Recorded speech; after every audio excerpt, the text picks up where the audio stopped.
junction for the scholars of the ancient Gupta era was the Nalanda University, constructed in fine buildings and having an enriched library.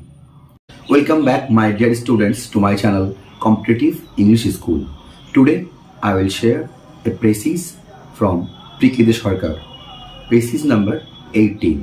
পেসেজটা শুরু হচ্ছে এই দিয়ে, another meeting place for the scholars was the famous Buddhist university at Nalanda. এই line দিয়ে শুরু হচ্ছে। তো মাই dear students, আজকে আমি তোমাদের সাথে এর পেসেজটা পুরো আলোচনা করব এবং এর ফার্স্টে আগে আমি মানে বলে দেব, তার আগে কিন্তু তোমরা অবশ্যই একটু প্র্যাকটিস করবে। সো মাই ডিয়ার স্টুডেন্টস, আগে আমরা দেখে নিই what is said in the passage.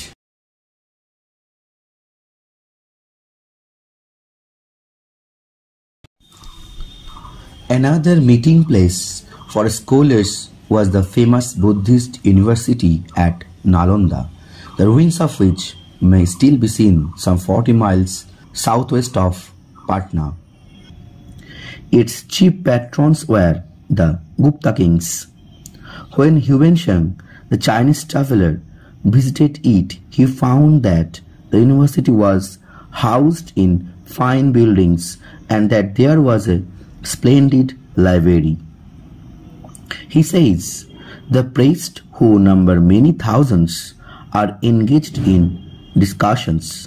If any unauthorized persons desire to enter the university and take part in the discussion, the keeper at the gate asks them some hard questions.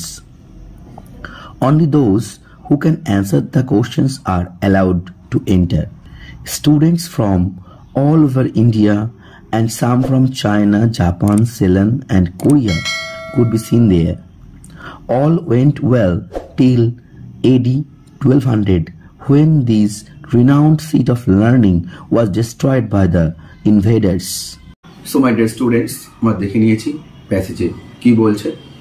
তো তোমরা time নাও, নিজেরা practice করো, তারপর আমি তোমার সাথে পুরো সলিউশনটা শেয়ার করছি। Solution and analysis. আমি আশা করছি তোমরা সকলে প্র্যাকটিস করেছো। তো সলিউশনটা শুরু করার আগে আমরা আগে জেনে নিই the meaning of the passage. প্যাসেজের বাংলা মিনিংটা আমরা আগে জেনে নিই। Another meeting place for scholars was the famous Buddhist university at Nalanda, the ruins of which may still be seen some 40 miles southwest of Patna. পণ্ডিতদের আরেকটি সাক্ষাতের জায়গা ছিল নালন্দার বিখ্যাত বৌদ্ধ বিশ্ববিদ্যালয়, যার ধ্বংসাবশেষ পাটনার দক্ষিণ পূর্বে 40 মাইল দূরে এখনও দেখা যেতে পারে। Its chief patrons were the Gupta kings. গুপ্ত রাজারা ছিলেন এর প্রধান পৃষ্ঠপোষক। When Huansheng, the Chinese traveler, visited it, he found that the university was housed in fine buildings and that there was a splendid library. যখন চৈনিক পর্যটক Hiuen Tsang এখানে এসেছিলেন, তিনি দেখেছিলেন যে বিশ্ববিদ্যালয়টি সুন্দর ভবন দ্বারা নির্মিত এবং সেখানে একটি অতি উৎকৃষ্ট গ্রন্থাগার রয়েছে। He says, the priests, who number many thousands, engaged in discussion. তিনি বলেন, ধর্মযাজকেরা, যাদের সংখ্যা কয়েক হাজার, তারা আলোচনায় যুক্ত থাকতেন। If any unauthorized person desired to enter the university and take part in the discussions, the keeper at the gate asks them some hard questions.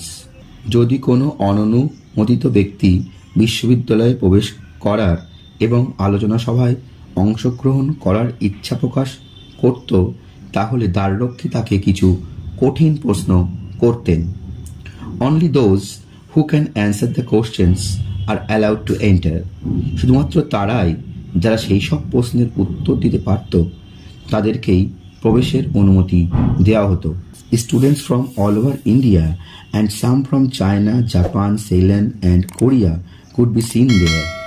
সারা ভারতবর্ষের ছাত্ররা এবং চীন, জাপান, শ্রীলঙ্কা এবং কোরিয়ার কিছু ছাত্রদের সেখানে দেখা যেত। All went well till AD 1200 when this renowned seat of learning was destroyed by the invaders. 1200 শতাব্দী পর্যন্ত সবকিছুই ভালোই চলছিল, তারপর এই বিখ্যাত শিক্ষাক্ষেত্র আক্রমণকারীদের দ্বারা ধ্বংস হয়ে গিয়েছিল। সো মাই ডিয়ার স্টুডেন্টস, এবার আমি সরাসরি চলে যাচ্ছি সলিউশন অ্যান্ড অ্যানালাইসিসে। আমি একদম ফার্স্ট সেন্টেন্সে লিখেছি, the famous meeting junction for the scholars of the ancient Gupta Ira was the Nalanda university, constructed in fine buildings and having an enriched library. তাহলে আমি ফার্স্ট লাইনে কি লিখলাম না, দ্য ফেমাস মিটিং জাংশন, সব থেকে বিখ্যাত মিটিং প্লেস বা যেখানে সবার যোগসূত্র হয়, ফর দ্য স্কলার্স, বিজ্ঞ বা পণ্ডিত ব্যক্তিদের জন্য, কখন না, in the ancient Gupta Ira, প্রাচীন গুপ্ত যুগে, কি ছিল, ওয়াজ দ্য নালন্দা ইউনিভার্সিটি, ছিল হচ্ছে নালন্দা বিশ্ববিদ্যালয়, যেটা আমরা সবাই জানি। কনস্ট্রাক্টেড ইন ফাইন বিল্ডিং, যেটা কনস্ট্রাক্টেড ছিল বা গঠিত হয়েছিল খুব সুন্দর সুন্দর বিল্ডিং নিয়ে, and having an enrich library, এবং যাতে ছিল একটা খুব সমৃদ্ধশালী একটা গ্রন্থাগার। তাহলে এটা আমি লিখলাম ফার্স্ট সেন্টেন্সে। আমরা যদি এখন প্যাসেজটার দিকে তাকাই, তাহলে প্যাসেজে দেখবো একদম প্রথম দিকে এটাই বলা আছে যে স্কলার্সদের মিটিং প্লেস ছিল নালন্দা ইউনিভার্সিটি, এবং গুপ্ত এজের চিফরা ছিল এর প্যাট্রনস, এবং পরবর্তীতে যখন হিউয়েংসাং এখানে আসে, তিনি দেখেন যে এটা খুব সুন্দর বিল্ডিং দিয়ে সাজানো গোছানো, এবং এখানে অনেক পণ্ডিতরা তাদের মধ্যে ডিসকাশন চালায়। আর কি দেখেছিলেন যে সেখানে খুব সুন্দর লাইব্রেরি আছে।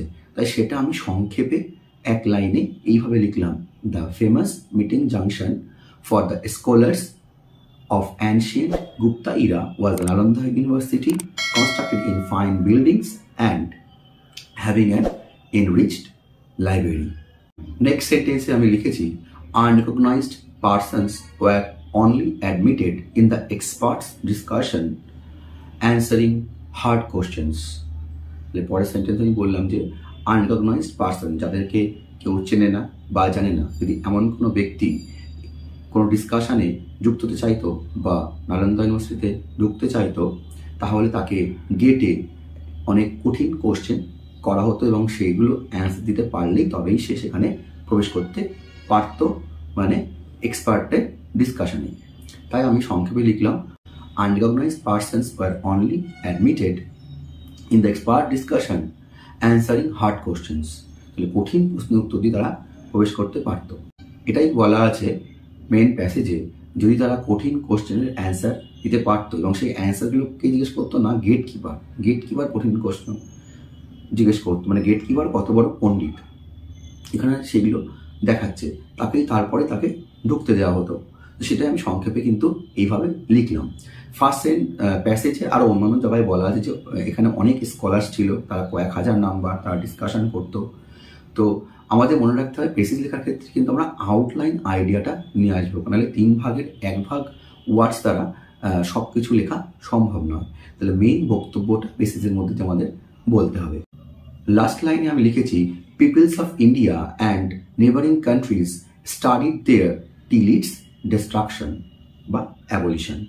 তাহলে পিপলস মানে ছাত্ররা, অফ ইন্ডিয়া ভারতবর্ষের, অ্যান্ড নেবারিং কান্ট্রিজ, প্যাসেজে বলা আছে সেলান, জাপান, এই সমস্ত চায়না কান্ট্রি নাম দেওয়া হয়, তারা এখানে এসে পড়াশোনা করতো। তাই আমি লিখলাম, peoples of India and neighbouring countries studied there, সেখানে পড়াশোনা করতো, টিল ইটস ডিস্ট্রাকশন, যতক্ষণ এটা ধ্বংস হয়েছিল, বা টিল ইটস অ্যাবলিশন, যতক্ষণ এটা ধুয়ে মুছে গেছিল।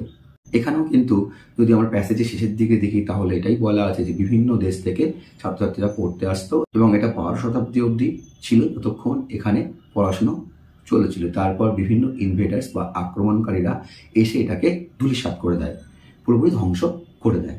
তাহলে এখানে টাইম পিরিয়ডটা লেখার প্রয়োজন নেই, কারণ টাইম পিরিয়ড লিখতে গেলে ওয়ার্ডস আরও বেড়ে যাবে, তাই আমি টাইম পিরিয়ডটা বাদ দিয়ে দিয়েছি এবং লিখেছি till its destruction. So my dear students, এই হচ্ছে আমার আজকের পেসিসের আউটলাইন বা অ্যান্সার বা সলিউশন, তোমরা যেটাই বলো।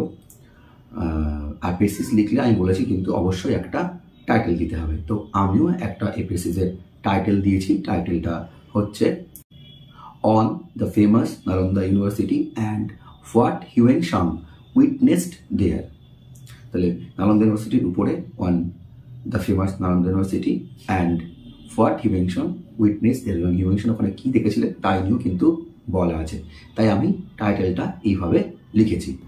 সো মাই ডিয়ার স্টুডেন্টস, দেখো প্যাসেজে কিন্তু মোট 142 ওয়ার্ডস দেওয়া আছে এবং তার 3 ভাগের 1 ভাগ 47 থেকে 48 ওয়ার্ডসের মধ্যে লিখতে হবে। আমি কিন্তু 47-48 এর মধ্যেই এটা কমপ্লিট করতে পেরেছি। সো মাই ডিয়ার স্টুডেন্টস, এই ছিল আমার আজকের ভিডিও। তোমরা হয়তো বুঝতেই পারছো আমার শরীরটা একদম ভালো নেই, খুব জ্বরের মধ্যে দিয়ে আমি যাচ্ছি, গলাটা ভেঙে গেছে, এই কারণে ভিডিও করতেও পারছি না, ছাড়তেও পারছি না। আজকে একটু ভালো আছি তাই এই ভিডিওটা করতে পারলাম। তো মাই ডিয়ার স্টুডেন্টস, তোমাদের যদি ভিডিওটি ভালো লেগে থাকে তাহলে কিন্তু তোমরা অবশ্যই লাইক করতে ভুলো না। আর যারা এখন পর্যন্ত আমার চ্যানেলটি সাবস্ক্রাইব করোনি, তাহলে সাবস্ক্রাইব বাটনে গিয়ে সাবস্ক্রাইব ক্লিক করো এবং পাশে থাকা বেল আইকনটা ক্লিক করে দাও to get further notification from my channel. Thank you, thanks for watching. খুব শীঘ্রই পরে আরেকটি ভিডিও নিয়ে তোমাদের সামনে চলে আসছি।